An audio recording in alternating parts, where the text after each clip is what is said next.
abantu barashobora kugufasha kukugira inama mbere wanashaka bakakugurira imiryango itandukanye y'amahirwe ariko umenye abantu siyo bazoca bagaruka kandi kuba mu buzima bwawe ngo bahakubere bagufashe bya bindi so bisiguye iki iga gufata ingingo ntono mu buzima bwawe kuko ndakubwira ati nutamenye gufata ingingo ntono ntabwo uzoza gufata ingingo zinini kandi nanone utaragishobora menya ko nta ntsinzi nini itangurwa n'ikintu kinini bisiguye ko rero reka kwitinya fata ingingo imenye wowe ubwawe ufate ingingo y'ikintu runaka ivyo bizogufasha kugera kure cyane ikindi naco nutinye gukora amakosa amakosa menya ko n'abaryo bose ubona bateye imbere aha uje kubaza ba Siyoni uje kubaza baziranotse ukababaza ukurinze kugera kure nyene umuntu wese wafiseho zanantuo ahabaye canke habari umuntu ashobora kuvuga ati uyu muntu vraiment aramaze kugira ico yishikanyeko ugiye kumubaza yo kubwira ati jewe sinigeze nkorera ku vyumviro vy'abandi na ahubwo abandi baje gushigikira ivyumviro vyanje baza gukosora ivyo jewe namaze gutangura umuntu akwiye kumenya ko ubuzima bwiwe buraba wenyene abantu c'est vrai bashobora kuza mu kibanza ciwawe bakakubwira ati kora uku gira uku wobigenza uku kugira ngo utere imbere kora uku canke gushaka gushika ku iterambere bigenza uku bikora uku ca mwiyi nzira ariko ubuzima bwawe niwe wenyene hari abantu bama bahendwa ugasanga barahendwa n'abantu bama babaha impanuro ugasanga mugabo barafa izo mpanuro ntaco zibamariye ntaho zabashikanye ico umuntu rero bakwiye kumenya nta muntu yanse ko umuntu aza kukubwira ati kora iki canke aza kugufatira ingingo canke aza kuguha des conseils zitandukanye ariko banza urabe est-ce izi mpanuro ariko arama zizonshikana he kubera ko ubuzima bwawe buraba wowe nyene n'ubu muntu arindiriye ko abantu baza kumubwira aho yotangurira gukora canke n'uwo muntu urindira ko umuntu aza kukubwira ngo harya harahita kijyanye kirunguka ngugerageje hajyanye vyokunda no ahubwo wewe haguruka wowe nyene umenye ko ubuzima bwawe ni wewe nyene.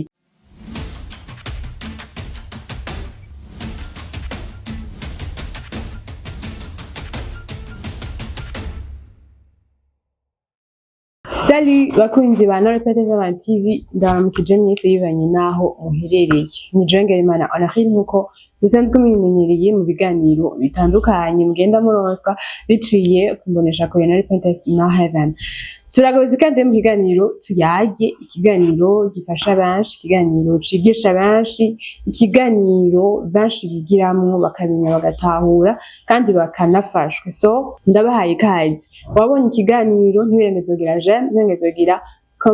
commentaire zangira dufasha ziratwubaka ziratwigisha natwe ubwacu tuba twabashikirije ikiganiro ikindi naco ushobora kuba wabona ikiganiro partage ikiganiro gikurikirana benshi bashoboka rungika amalink ma groupe WhatsApp rungika amalink shira kuri statut rungikira abagenzi bawe kugira ngo bashobore kugikurikirana ikindi naco kwe taragira subscribe bikore kugira ngo uzodukurikirana vyoroshe musanzwe mumenyereye ko ikiganiro tuyage ntacikora ndi jenyene ariko mba ndi kumwe n'umutumire tuba twabateguriye sujet iryoshe sujet bigisha kugira ngo dushobore kuyiganirako hanyuma namwe mushobore kumenya vyinshi kandi mushobore no gutahura vyinshi so ndabahaye ikaze mwese. Alors natangiye ndabwira ikiganiro sindacikora ndi jenyene munyemeye nakire umutumire hanyuma nuko atari jambira aje ngaho so munyemerero abaramutse yongere yidondore ku bantu maybe batwikiranye pour la première fois ahubwo nyine munesha kore yaje ushaka ari jambere mubonye so reka rero tamwe kazi koze cyane ndabaramukije mwese ku batanzi ni Bahati Victoria gusa banadira Vicky amazina yose nayo wanje rero ugumane natwe ndaziraza kuryoherwa cyane. Yes, ni Vicky. So, turabaye ikaze kandi mu kiganiro tuyage, ikiganiro benshi bakunda, ikiganiro gifasha benshi. Mu kiganiro tuyage tugenda tubasangiza amasuje canke amadeba atandukanye tukaganirako so sijoro mu munsi twagarutse kandi na Vicky nivyo tugiye kubabwira hamwe ndazi benshi mushobora kuba peut-être hari ivyo muza kuba muzi niyo mpamvu tubabwira ni les commentaires zanyu tuba tuzikeneye kugira ngo ivyo twe tutashoboye kuvuga namwe mushobore kubidusangiza muri commentaire. Alors sijoro mu munsi ivuga ngo iterambere ryawe ntirihagaze ku ngingo abandi biteguye kugufatira, ahubwo rihagaze ku ngingo witeguye kwifatira wowe nyine ubwawe. Ushobora kwibaza none bigenda gute umuntu abantu bamufatira ingingo, bigenda gute umuntu iterambere aribone kundi muntu, bigenda gute umuntu iterambere aryitege kuvuga iterambere ryanje nko nkabona gushika kure kwanje canke gutera imbere kwanje ndayibona kuri Viki. Ivyo bintu bibaho gute kugira ngo umuntu yumvirire uwundi, bibaho gute kugira ngo umuntu agendere ku vyo ndambwira. Bon, c'est vrai mushobora kubona umenga ntibibaho, ariko birabaho umuntu no munsi ashobora kuba avuga ati jewe ibintu vyose nifuza kugerako ndabiteze kururya muntu. So nivyo tugiye kurabira hamwe. Rero turahera ku kibazo tuza kwibaza en general, hanyuma namwe muze kudufasha. Ikibazo tuza kwibaza kivuga ngo ni izihe ngingo ukwiye gufata uno munsi kugira ngo ubuzima bwawe butangure du genre guhinduka. Twavuze ku iterambere du genre abantu bitega ku bandi, ariko ni izihe ngingo uno munsi umuntu ashobora gufata kugira ngo ubuzima bwiwe buhinduke atabirabiye ku bandi, atavyiteze ku bandi, atavyiteze no munsi. Hari abavyitega ku bavyeyi, hari abavyitega ku babatunze, ku bantu baba batunze, hari abavyitega ku bantu baba du genre n'abantu batandukanye. Umuntu ashobora kwitega iterambere kundi. Alors ni gute no munsi umuntu ashobora gufata ingingo yiwe bwite kugira ngo ubuzima bwiwe buhinduke atiteze ku bwundi? Bon, ingingo ya mbere umuntu yofata atiteze ku bwundi, icambere kwanza akora ubunebwe, kuko ushaka iterambere, ushaka kugira aho ugeze, ushaka kuba independent, ushaka kutadependa uwundi muntu, icambere urakura ubunebwe, ukaba wa muntu ukora ibintu byose ubonye, ukaba utari wa muntu uguma uryamye muhira, uryamye muhira ukaba uri wa muntu uvuga ati uyu munsi nubwo atakazi mfise ndambaye jewe kuri bata ubonye ndahagaze uko ntarandeba mfise n'umuntu nta kazi mfise, ariko gusa ndagiye tu kuraba bikorwa gute, abandi babigenza gute. Ico co nyene ukuye ubunebwe kirashobora gutuma ugera kure cane. Bon, nivyo ariko uno munsi hariho abantu bakora cane bariko bakorera umuntu kugira ngo azabafashe gutera imbere, agakora n'importe quoi, agakora ikintu cose kugira ngo umuntu ariko arakorera ashobore kuzamufasha gutera imbere. Nico novuga ngo twaba tugomba guhagararako kuri sujet ivuga ngo iterambere ry'umuntu ntirihagaze ku ngingo abandi bamufatira. Uno munsi hari abantu baba ba esclave b'abandi, ugasanga umuntu aragukoresha mugabo ntiyigera guha umwanya wo kuvuga ati genda nawe wigeragereze ivy'iwawe turabe ico ushobora gukora naco ushobora kwimarira. Bon, jewe ushobora kuvuga ati ngo uwo muntu niwe afise ikosa ngo ntiyigera, mbega wewe urigeraho ho ubisaba? Erega ikibazo kiri kuri abo bantu babiri. Ego je ndashobora kugufasha kugira unkorere ivy'iwanje, je ntera imbere, ariko siniyumvire ko nawe ushobora kuba ushaka gutera imbere. Ariko mu gihe utaje kubivuga ubivuge, sinshobora kumenya ikiri muri wewe. Bisiguye ko rero mwese murafise amakosa. Ni hahandi umuntu usanga hariho umuntu aguma amufatira ingingo, umuntu wuko rero usanga ari wa muntu w'ubwoba. Kenshi abantu buko no mu makomatandi baza kuvyandika, usanga hari abantu babayeho Honorine, urabona adashobora kwifatira decision abati jewe akantu karabaye ndagiye ndabaza papa ndabaza canke umuge kwanza ubu ntibakibaza papa na mama. Ivyo vyari vya kera, abana bubu twarateye imbere tubaza ChatGPT canke tukibariza abagenzi canke nyene ugasanga bafise umuntu wizeye ubaza, ugasanga rero mu buzima bwawe warabayeho uko nta ngingo n'imwe itumbereye urifatira. Ivyo rero biva kuki? Ubwoba bw'iki? Ubwoba bwo gutinya kwa affronter la réalité. Kwa usanga umuntu yamagufatira ingingo, ugasanga ikintu cose yo est-ce que ntegereza gutangurira hehe, ndafise umuntu aba ngenda kuraba nokora iki, ugasanga umuntu ariko aradecida ata place. Umuntu umuntu mu bisanzwe iyo ngiye nk'ubujenje kugusaba impanuro cyangwa uri uje gusaba impanuro burya akenshi ndaguha impanuro siroje n'ivyumviro biba biri muri jewe kandi ntibisigura ko misi yose namafise raison ntibisigura ko misi yose jewe nzokwama mfise raison yuko ivyo ndakubwiye ari ivyo canke ukwiye kubikorerako alors ni vyiza ko umuntu d'abord abanza kiraba hama kirimbura avuga ati est-ce que ni igiki nshaka gushikako peut-être muri kaza kanje ni igiki nshaka gushikako ni iki jewe nipfuza mu buzima bwanje iyo ushoboye kukiraba canke kukirealiza biroroha cane ko wifatira ingingo. Bon, hariho n'abandi bibaza ko gutera imbere kwabo biri mu bantu bashobora kubashigikira n'umuntu avuga ati jewe sindaronka umuntu anshigikira notangura gute notera imbere gute reka ndindire abantu baduza kunshigikira ugasanga afise muri we ikintu cotuma yokora agatera imbere akarindira ko umuntu aza kumufatira ingingo ngo urumva uzotangura ni bwa bwoba nakubwira ugasanga arafise ubwoba bwo gutinya kandi hari umuntu yavuze ati fata risque ata risque ntushobora nuko nyine bakavuga abyumva rero udafashe risque mu buzima urumva uvuga ati jewe ndafashe risque bipfa bigenda gute ariko ndagiye. Ikindi abantu bomenya nuko umuntu akwiye kumenya ko ubuzima bwiwe buraba wenyine. Abantu c'est vrai bashobora kuza mu kibanza ciwawe bakakubwira ati kora uku gira uku wobigenza uku kugira ngo utere imbere kora uku canke gushaka kwiterambere bigenza uku bikora uku ca mwiyinzira ariko ubuzima bwawe niwe wenyine. Hari abantu bama bahendwa ugasanga barahendwa n'abantu bama babaha impanuro ugasanga mugabo barafa izo mpanuro ntaco zibamariye ntaho zabashikanye. Ico umuntu rero bakwiye kumenya nta muntu yanse ko umuntu aza kukubwira ati kora iki canke aza kugufatira ingingo canke aza kuguha des conseils zitandukanye ariko banza urabe est-ce que izi mpanuro ariko arama zizonshikana he kubera ko ubuzima bwawe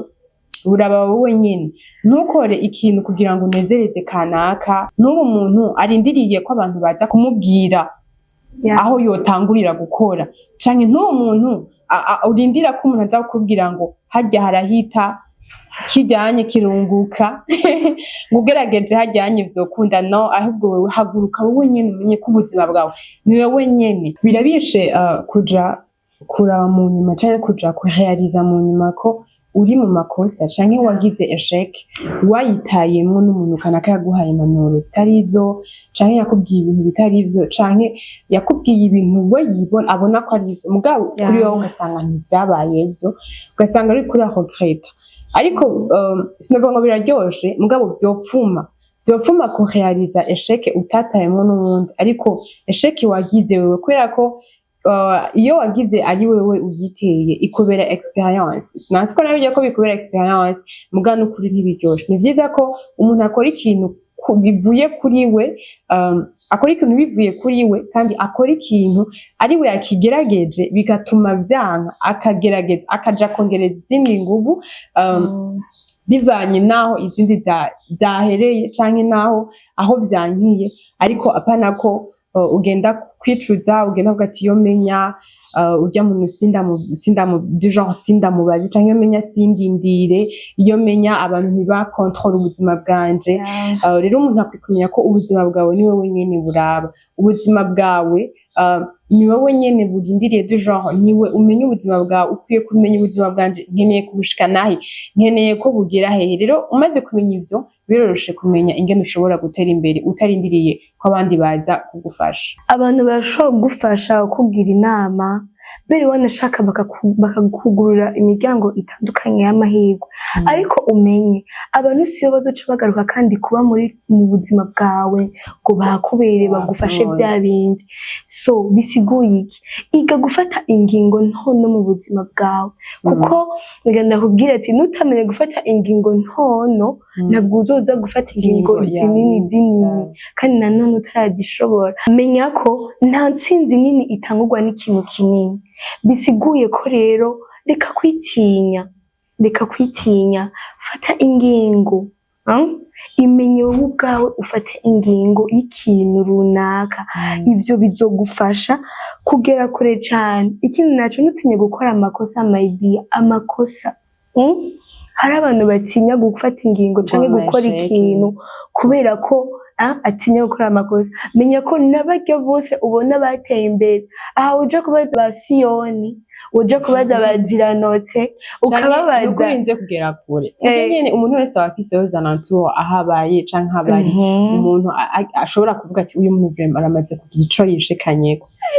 ugiye kumubaza yo kubwira ati jewe sinigeze nkorera ku vyumviro vy'abandi na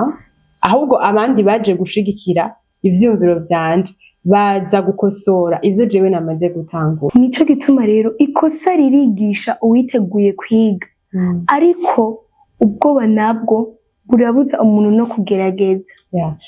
Jewe je peux dire surtout ku bajene bariko baratwikirana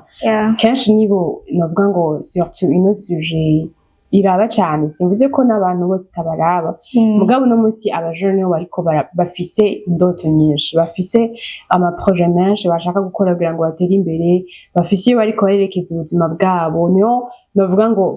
bafise ubuzima burebure imbere yabo bivanye n'ivyo bashaka gukora. Turakunda gushikirwa n'ikibazo c'ubwoba co gutinya par où commencer nokora iki kugira ngo ntere imbere ibi mbona umenga abantu bose barabikoze canke mbona umenga abantu bose barabitanguye n'iki nokora n'igiki de genre nyehe nohera ugasanga umuntu afise ubwoba novuga ngo ubwoba bw'ubuzima. Rero ico novuga ni hamwe uca usanga aho nyene abantu baca baza kuba mvuge kuba exploiter usanga umuntu aciye afatira kw'iyo côté faible yawe ufise ubwoba bwo gukora ufise ubwoba bwo kugira ico wifashije wewe akaca aza rero gukoresha za nguvu zawe kubera ko twebwe dusanzwe dufise novuga ngo inguvu zo gukora inguvu iyo tubishatse. Umujene yashatse gukora aba afise inguvu uyu mujene ariko arakora atandukanye n'undi muntu bavuga ngo umuntu akuze canke umuntu akuze de genre. Rero ugasanga hariho bamwe baza kugukoresha ugasanga bariko baratera imbere bateye imbere biciye kuri wewe de genre bariko bagutera ko imbere alors que wowe nawe ushobora gukora ivy'iwawe canke ushobora gukuraho guca ubwo bwoba buri muri wewe nawe ugakora ukamenya ati jewe vya bindi vyose nshaka gushikako sindindire umuntu ko aza kugira kumfatira ingingo sindindire ko nakaza kumbwira ngo ukora iki sindindire ko nakaza kuntora akoreshe talent yanje kugira ngo ushobore gutera imbere ahubwo talent yanje canke impano yanje ni jewe nyine wo kuyikoresha kugira ngo iteze imbere jewe nyine ubwanje. Biki yavuze ni ingingo ntonto zikugora gufata ejo bizokugora gufata ingingo nini. Les jeunes twige gufata utunyene tubona umenga turi facile dusanzwe dufatira ingingo ejo uzoba ikintu gikomeye canke ejo uzosanga uri umuntu akomeye. Rero mu gihe wamenyereye ko naka aza kuza kugufatira ingingo canke mu gihe wamenyereye ko ukorera ku vy'abandi ejo bizokugora uzosanga urikuragira amafight menshi mu buzima bwawe. So tuye kumenya ko dukwiye gufata ingingo zikomeye fata ingingo zikenewe mu buzima bwawe. Iki yacu tandukana n'uwo muntu ushobora kumenga hariho umuntu ariko aragukoresha ariko arakubuza gutera imbere ariko arakubuza gukora ibintu vyawe vana nawe tandukana n'uwo muntu. Intangira iragoye c'est vrai iragoye nubwo genda uhure nayo maesheke menshi genda uhure nayo mahoje menshi ariko un jour nawe uzokwisange uri umuntu amaze kuhariza ikintu kinini cane kubera ko wemeye gufata ingingo zikomeye mu buzima bwawe. Ikindi naco Honorine ni vyiza ko umuntu aca afata intumbero akagira basi objectif ya n'ubundi musanzwe umuntu afata ingingo afise objectif uko urazi utarafise urashobora gufata ingingo muri wewe aho usanga nta objectif uragira neza iri clair mu mutwe wawe uvuga ati ndashaka gushika ahantu ugasanga ariko uracafise ibintu biri flou muri wewe biri flou. Aho rero fata umwanya d'abord wewe wigirire retraite uvuga ni physique nshaka iki mu buzima kubera ko udafise objectif bizokora ko abantu bagukoresha kandi abantu baca umva wewe ntuba wowe uzi ico ukeneye uca ugendera ku bandi ugendera ku ngingo z'abandi abandi mbo baca bagendera baragukoresha gutwara aho bashaka bakoresha uko bashaka ushobora kuba utaramenya icyo ushaka gushika mu buzima bwawe ni ukuri fata umwanya wa retraite w'iwawe genda ahantu umare umwanya uri kuriyumvira ubuzima bwanje ni hehe nshaka kubyerekeza kubera ko twabize ati ubuzima bwawe buzobazwa wewe ntibuzobazwa ujya muntu yagukoresheje no alafa buzobazwa wewe rero fata umwanya ugende wicara ahantu uvuga ati jewe ni iki nshaka gushika mu buzima bwanje ushobora kuba unabona umenga ninavana n'uyu muntu ni ukuri ndabona umenga ubuzima bwanje buzoba buhagaze ariko ntibuzohagarara genda ufate umwanya wiyumvire ushaka gushika mu buzima bwawe hanyuma uvane n'uwo muntu canke uvane n'aho hantu hagutuma hakuboha hagutuma gushika ku cyo ushaka umenga urumva hari ibintu udashikako ubona abandi batera ibingo bikenda gute nturamenya icyo ushaka mu buzima iyo umaze kumenya icyo ushaka mu buzima bwawe biragufasha gufata ingingo zibereye kandi ingingo zifise intumbero alors reka amahirwe ntagucike ariko abantu benshi amahirwe bacika ama opportunité bacika kubera iki ntibaramenya ico bashaka reka kurindira des chances utazi ngo zizova hehe ariko bumuntu ama opportunité akurondera wewe apana reke kwiruka inyuma ama opportunité kora ibintu byawe hanyuma uronke des opportunités sero n'ivyo uri kurahayaniza wewe sero n'ivyo uri kurashikako kindi kintu gikomeye cyane no hino kirimo ibi bintu gusenga ugasenga ugashira Imana imbere kuko ndakubwira bamaze kuba wa muntu bamaze gufata ingingo bamaze gufata ugati iterambere ryanje namaze gutahura ko ari jewe jenyine rizovako ugacushira Imana imbere Imana ihezagira ibikorwa byawe rero umaze gushira Imana imbere ibintu biragenda fresh cyane nico gituma rero n'Imana ntituyisiga inyuma muri byose ahubwo yani dukora dusenga dukora yani ni ibintu bibiri bigendana rero ntuze wibaze ko hari ikintu na kimwe uzokora utari kurasenga hama ngo bigende neza ahubwo wowe kuri babandi nyene ngerageje uko kuri abandi nyene batarabona ico bashaka mu buzima bwabo fata umwanya wo gusenga usengere hanyuma ufise ibikorwa kanaka ufise ivyo ushaka gushika gufata umwanya usenga ati Mana cira inzira kugira ngo ushobore gushika kuri ibi bintu ego gusa rero Norine hari abandi mu makomantere bashobora kuvuga ati none bavuze ati ngo Imana ihezagira ngo imirimo y'intoke z'abantu siko hamaca ndavuga kandi ko niwasenga bizogenda neza umva bisiguye ko natasenga bizogenda nabi aho nimwe ashobora kuvuga ati none ko je ko nasenga ko bimeze neza nawe wumva wombwira ikariwe hari abantu bameze uko camba jewe gusenga ndego je sinkora ngo je ngoza amahera afise kuri konti ngo urazi je ngimiduga afise mu gisagara ngo amahiya asazunguruka ivyo nta muntu ashobora kuvyanka mugabo mu bisanzwe turiko turavuga ku bantu bizeye Imana bien sûr antuko umuntu avuga uko umuntu atizeye Imana n'umuntu adakunda Imana n'umuntu Imana atayiha ikibanza uwo nawe sefe ashobora kuvyirata abona ko byose umenga ni kubw'inguvu ashobora kuvyirata Imana ikamurika ashobora kuvyirata bikagenda neza mugabo uwo nawe yagize fayite agwa nabi rero ni vyiza ko umuntu akwiye gushira imbere Imana hanyuma izakora byose Imana ikabibamwo Imana igahezagira kandi iyo umuntu asenga akongera agakora aronka deside zitandukanye zo kugira ngo ashobore gukora ibintu kandi agatera imbere. Alors turi ku musozi w'ikiganiro ko kirahera Vicky nigiki uno munsi wobwira abantu bariko baradukurikirana surtout jewe j'insiste ku ba jeune uno munsi bafise ubwoba bwo gutanga ibintu vyabo uno munsi yumva ko yiyumviriye akantu agenda kubwira umuntu kanaka uno munsi yumva ko kugira ngo atangure kugira ngo akore arindira umuntu aza kumubwira arindira umuntu aza kumubwira ati kora uku igenza uko. Bon Jake novuga ego il est vrai buganye twese Imana yaraturemye kandi ukuntu Imana yaturemye gutandukanye hari umuntu usanga ariho afise amayide menshi afise imigambi myinshi ugasanga abuze amafaranga siko hari n'undi usanga afise amafaranga ugasanga abuze ivyiyumviro. Rero muri ico gihe abo bantu babiri barakeneranye. Rero wewe ni wewe aho iwawe rero ho kwiraba mbega jewe aho habiri ndi hehe, mbega mpagaze hehe. Wisanze rero uri muri ba bandi bafise amayide ariko badafise amahera, egera bese wundi afise amahera umubwira ati jewe burya ndafise iciyumviro, ndafise umugambi, ndafise aho nshaka kugera, rero mbuze uburyo. Rero ko wenda ubona ufise amahera yantize nkore projet yanje niteze imbere hama je nzoyagusubiza. Eko ariko niwisanga uri muri wa muguna wovuga ati ndafise amahera ariko nta vyiyumviro mfise, okay sindavyanse, egera wa wundi ubona afise ivyiyumviro, wa wundi ubona hari aho nyene yigejeje, musabe ivyiyumviro, mubwira ati nijewe ko mfise amahera nukuri ntibazogutwenga, nta muntu atwenga umuntu ameze nk'uko, ko umuntu ameze ukubona ko afise umutima wo gukora.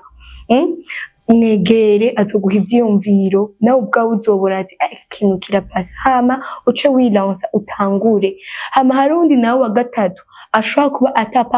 atapartena mw'ivyo vyose, birashika uyoboke ico nomukonseya, simbona ico nomukonseya, ahubwo nomusaba asenge cane kuko biragoye cane, biragoye. Sinzi n'ukuntu namubwira nuko yosenga cane, hama ngira mu nyuma bukebuke au fur et à mesure bizogenda biraza, hama azogera kure nawe nyene. Jewe ngerageje kukunganira, uwo muntu atapartena ahantu hamwe, burya hari igihe n'amasengesho n'Imana ivuga ati we urukurantera induru, ahubwo Imana iravuga ati urya muntu nta kintu na kimwe namuhaye, naramuhaye ubwenge, naramuhaye iki, rero kuri katariko arabukoresha. Wowe urabona ati nta vyiyumviro mfise, nta mafaranga mfise, haguruka ugende mu bandi wige, haguruka ugende mu bandi urabe ivyo abandi bariko barakora, egera abandi basi. Ushobora kuba ari n'ubunebwe, ukuremo ubwo bunebwe. Ushobora kuba canke ubona ati jewe ndashaka mugabo ndiko ndabura ingene ntangura, genda mu bandi. Iyo udahagurutse ngo ugende mu bandi urabe ingene bariko barakora, uzoguma uri aho nyene, nta hantu namwe uzokwigera ushika. Hanyuma kuri abo bandi nabo jewe ngomba mvuge kuri abantu uno munsi bagikoreshwa n'abandi kandi babona ko ataterambere bariko barabona. Vana n'uwo muntu canke vaho hantu, genda nawe utangure, genda nawe ugire ico ukoze, ugire ico ushoboye gukora kugira ngo ugire ahantu wishikanyeko. Ngire nawe abantu babona ko kugira bakore barindira abandi, barindira abantu baza kubabwira ivyo bokora. No, nkunze kuvuga ngira du genre, ngira abantu batandukanye. Ushobora kuba ufise impano, iyo mpano yawe hari ahantu izogushikana, gerageza ukorere iyo mpano yawe, ukoreshe iyo mpano yawe, hanyuma uzogera kure. Munyemerere nshimire Vicky rero twashoboye novuga ngo kubabwira bino n'ivyo twabwiye, arafise uruhande runini yashoboye kwajuta ko kugira ngo mushobore gufashwa cyangwa mushobore gukurikirana ikiganiro cyo mushobore kuba mwaronse bino bintu byose vyavugiwe hano. So Vicky, merci. Merci beaucoup, kandi namwe mwakoze cyane kudukurikirana. Gusa jewe ico nkeneye ndashaka amakommentaire, biga na wewe uvyumva gute, ari wewe wumva wo bikora gute, wumva vyogenda gute. Turakene kubona ama avis yanyu, kandi nikiburije ko nubwo ushaka sujet ushaka ko twokora ko woyipropose akoresha muri commentaire, iyo cyose wumva ushaka ko twogira ko débat, ushaka kumenya ko cyane gusumba, turaharisha muri commentaire, hama bizogenda neza. Nyemero nshimiye nawe wese wakurikiranye kino kiganiro guhera ku ntango canke watufatiye hagati canke wagize ico ukuramwo, nubwo bamwumvirije agaparti gatoyi, ariko kuri wese wize canke watahuye canke ugiye guhinduka bivuye muri kino kiganiro, ndabashimiye mwese. Numva no wifuriza kubandanya mukurikirana inombonesha kure, mukurikirana ibikorwa bitandukanye ngende bashikiriza ibiganiro. Nongera nibutsa ko abantu bataragira subscribe murahomba, so bikore kugira ngo uzodukurikirana inombonesha kure bizoroshe bitarinze kukugora. So naho gutaha mwandanye muhezagirwa, bye.